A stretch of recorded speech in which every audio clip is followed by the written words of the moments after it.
Assalamualaikum warahmatullahi wabarakatuh. Perkenalkan, saya Nada Faria dengan NIM 2248201132.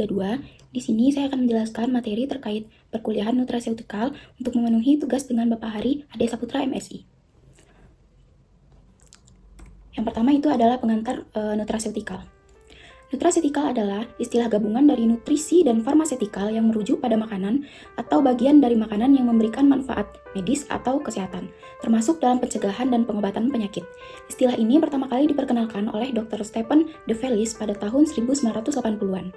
Nutraseutikal sering dikaitkan dengan functional food, yaitu makanan yang komponen aktifnya memberikan efek positif terhadap kesehatan tubuh di luar kandungan nutrisi dasarnya. Selanjutnya ada relevansi dan manfaat nutraseutikal. Perubahan gaya hidup dan pola makan modern terbukti berkaitan dengan meningkatnya penyakit degeneratif. Namun, berbagai penelitian juga menunjukkan bahwa makanan tertentu memiliki kemampuan menyembuhkan atau mencegah penyakit. Contohnya adalah fortifikasi garam dengan yodium yang mampu menurunkan angka kejadian gondok. Ratusan senyawa kimia tumbuhan atau fitokimia telah diidentifikasi memiliki peran dalam kesehatan manusia. Nah, slide yang ketiga yaitu faktor yang mempengaruhi efektivitas. Kerja nutraseutikal dalam tubuh dipengaruhi oleh banyak faktor, seperti dosis konsumsi, jenis kelamin, usia, dan lingkungan. Kompleksitas kimiawi makanan juga menyebabkan kemungkinan terjadinya interaksi sinergis atau antagonis antar senyawa. Teknologi canggih seperti cDNA dan mikroarray digunakan untuk memetakan ekspresi gen akibat zat makanan, sehingga dapat diketahui mekanisme molekul yang terlibat dalam manfaat nutraseutikal tersebut. Selanjutnya, nutraseutikal dan pencegahan penyakit. Banyak studi menunjukkan bahwa makanan kaya antioksidan dapat mencegah berbagai penyakit kronis seperti kanker, penyakit jantung, Alzheimer, dan Parkinson. Contoh zat aktif seperti theaflavin dalam teh, kurkumin, dan asam ursolat dapat mempengaruhi jalur apoptosis dalam sel kanker. Vitamin E dan vitamin C dapat menembus sawar darah otak dan mampu membantu mencegah kerusakan neurologis. Selanjutnya, fitokimia sebagai komponen aktif. Fitokimia adalah senyawa bioaktif yang secara alami terdapat dalam buah dan sayuran. Nah, senyawa ini biasanya bersifat antioksidan dan memberi warna cerah pada tanaman. Contohnya, klorofil pada sayuran hijau tua yang kaya antioksidan. Fitokimia memiliki struktur yang disebut kromofor, yang memungkinkan mereka menyerap sinar UV dan tampak, dan berpotensi mencegah kerusakan sel akibat stres oksidatif. Selanjutnya ada karotenoid.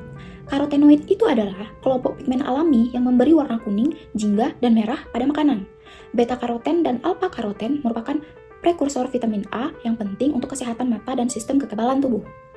Nah, likopen yang banyak ditemukan dalam tomat tidak dapat diubah menjadi vitamin A, tetapi memiliki daya ikat radikal bebas 2 kali lipat dari beta-karoten dan 10 kali dari vitamin E, serta berperan penting dalam mencegah kanker. Selanjutnya, ada karotenoid lain seperti lutein, zeaxanthin, dan astaxanthin. Lutein dan zeaxanthin adalah karotenoid yang banyak terdapat dalam sayuran berdaun hijau dan penting untuk kesehatan mata. Mereka membantu menyaring cahaya biru dan mengurangi stres oksidatif pada retina. Astaxanthin, pigmen merah dari ganggang dan hewan laut, memiliki efek antiinflamasi dan antioksidan yang kuat. Meskipun tidak diubah menjadi vitamin A, ia membantu mengurangi nyeri sendi, degenerasi kulit, dan kerusakan akibat sinar UV. Selanjutnya, antioksidan dan mekanisme kerjanya. Antioksidan adalah senyawa yang mampu menetralisir radikal bebas dan mencegah kerusakan sel. Tubuh memiliki sistem antioksidan endogen, namun tetap membutuhkan asupan dari luar seperti vitamin A, vitamin C, vitamin E, selenium, dan zinc. Antioksidan bekerja dengan cara memberikan elektron untuk menetralisir radikal bebas. Banyak ditemukan pada minyak nabati, buah, dan sayuran, serta membantu menjaga fungsi enzim, membran sel, dan DNA. Nah, standarisasi dan regulasi produk nutraseutikal. Produk nutraseutikal itu dibagi menjadi 2 kategori, yang sudah distandarisasi berdasarkan kandungan fitokimia dan yang belum distandarisasi namun digunakan secara tradisional. Standarisasi penting untuk memastikan konsistensi, kualitas, dan efektivitas.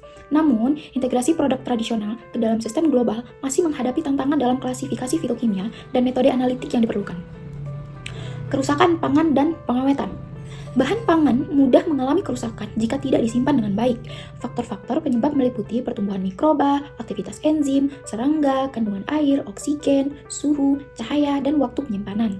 Tanda kerusakan antara lain perubahan tekstur, aroma, rasa, dan munculnya jamur. Metode pengawetan meliputi pengeringan, pendinginan, pemanasan, serta penggunaan bahan kimia untuk memperpanjang umur simpan.